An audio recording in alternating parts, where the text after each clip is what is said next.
ರೈತ ಬಾಂಧವರಿಗೆ ಮಧುರಾ ಅಗ್ರಿಟೆಕ್ ಕಂಪನಿಯ ಸ್ವಾಗತ. ಇವತ್ತು ಒಂದು ನಾವು ಗಿಡಗಳು ಒಣಗುವುದನ್ನು ತಡೆಗಟ್ಟುವುದಕ್ಕೆ ಮಧುರಾ ಅಗ್ರಿಟೆಕ್ನಿಂದ ನೀವು ಹೇಗೆ ಅದನ್ನು ನಿವಾರಣೆ ಮಾಡಬಹುದು? ಇದು ಏನಪ್ಪ ಅಂದರೆ ಡಿಸೀಸ್ ರಸ್ಟ್ ಬಂದಿದೆ ನೋಡ್ಬೋದು. ಈ ಗಿಡದಲ್ಲೆಲ್ಲ ಸ್ಪ್ರೆಡ್ ಆಗಿ ಗಿಡ ಎಲ್ಲ ಆವರಿಸ್ಕೊಂತ ಇದೆ. ಇದಕ್ಕೇನಪ್ಪ ಅಂದರೆ ನಾವು ಟಿಲ್ಟ್ ಅಂತ ಬರುತ್ತೆ ಅಂದರೆ ಅಥವಾ ಯಾವುದೇ ಪ್ರಫಿಕೋನೋಜಾಲ್ 25 EC ಅಂತ ಹೇಳ್ತೀವಿ. 1 ml 1 ಲೀಟ್ರ್ ನೀರಿಗೆ ಇದನ್ನು ಮಿಕ್ಸ್ ಮಾಡಿಬಿಟ್ಟು ಯಾವುದೇ ಔಷಧಿ ನಾವು ಹೊಡಿತಾ ಇದ್ದರೆ ಅದರ ಜೊತೆಗೆ ಇದನ್ನು ಮಿಕ್ಸ್ ಮಾಡ್ಕೊಂಡು ಹೊಡೆಯೋದ್ರಲ್ಲಿದ್ದ ಆ ಒಂದು ರಸ್ಟನ್ನು ಮತ್ತು ಆಗಲಿ ಲೀವ್ ಸ್ಪಾಟ್ ಆಗಲಿ ಏನು ಎಲೆ ಮೇಲೆ ಲೀವ್ ಸ್ಪಾಟ್ ಬರುತ್ತೆ ಅದು ಆಗಲಿ ನಾವು ಕಂಟ್ರೋಲ್ ಮಾಡೋದಕ್ಕೆ ತಡೆಗಟ್ಟಲು ಅನುಕೂಲಕರವಾಗುತ್ತೆ. ಹಾಗೆ ನೀವು ಇಲ್ಲಿ ನೋಡ್ತಾ ಇರ್ಬೋದು ಗಿಡ, ಇದು ಫಿಸೇರಿಯಂ ವಿಲ್ಟ್ ಅಂತ ಹೇಳ್ತೀವಿ. ಅಂದರೆ ಗಿಡ ಕೊಳಿತಾ ಹೋಗುತ್ತೆ.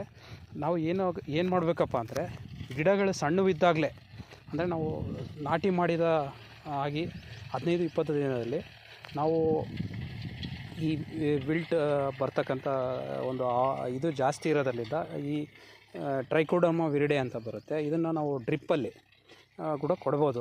ನಾವೇನು ಡ್ರಿಪ್ಪಲ್ಲಿ 1 ಎಕರೆಗೆ 2-3 kg ಡ್ರಿಪ್ ಇದು ಮಾಡಿಬಿಟ್ಟು ಅದರಲ್ಲಿ ನಾವು ಬಿಡೋದ್ರಲ್ಲಿದ್ದ ಗಿಡಗಳಿಗೆ ಎಲ್ಲ ಕಡೆ ಸ್ಪ್ರೆಡ್ ಆಗಿ ಆ ಒಂದು ಭೂಮಿನಲ್ಲಿರ್ತಕ್ಕಂಥ ಈ ವಿಲ್ಟ್ ಎಫೆಕ್ಟ್ ಮಾಡ್ತಕ್ಕಂಥ ರೋಗಾಣುಗಳನ್ನು ಇದು ಮಾಡಿಬಿಟ್ಟು ನಿಮಗೆ ಗಿಡಗಳನ್ನು ವಿಲ್ಟ್ ಬರೋದನ್ನು ತಡೆಗಟ್ಟಬೋದು.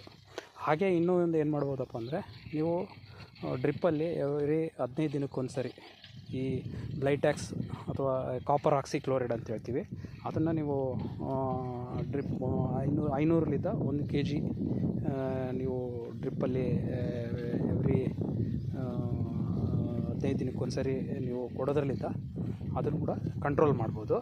ಹಾಗೆ ನಾವು ರೈತ ಬಾಂಧವರಲ್ಲಿ ಕೇಳ್ಕೊಳೋದೇನಪ್ಪ ಅಂದರೆ ನೀವು ಈ ಒಂದು ವಿಲ್ಟ್ ಬಂದಾಗ ಬಂದಿರತಕ್ಕಂಥ ಗಿಡಗಳನ್ನ ನೀವು ಕಿತ್ತಾಕಿದರೆ ಅಷ್ಟೇ ಅಲ್ಲ, ಅದು ಬಂದಿರತಕ್ಕಂಥ ಗಿಡಗಳಿಗೆ ನೀವು 5 ಗ್ರಾಮ್ 1 ಲೀಟ್ರ್ ನೀರಲ್ಲಿ ಒಂದು ಬಕೆಟಲ್ಲಿ ಕಲಿಸ್ಕೊಂಬಿಟ್ಟು ಆ ಒಂದು ರೋಗಾಣು ಬಂದಿರತಕ್ಕಂಥ ಸಸಿಗೆ ಏನಿದೆ ಅಲ್ಲಿ ನೀವು ಡ್ರಿಪ್ನಲ್ಲಿ ಅದನ್ನು ಪೂರ್ ಮಾಡಬೇಕು. ಅಂದರೆ ಅದನ್ನು ಹಾಕಬೇಕು. ಅದನ್ನು ಹಾಕೋದ್ರಲ್ಲಿದೆ ಏನಪ್ಪ ಅಂದರೆ ನಿಮಗೆ ಫರ್ದರ್ ಅದು ಮುಂದೆ ಹೋಗಿ ಸ್ಪ್ರೆಡ್ ಆಗೋದನ್ನು ಕಂಟ್ರೋಲ್ ಮಾಡ್ಬೋದು.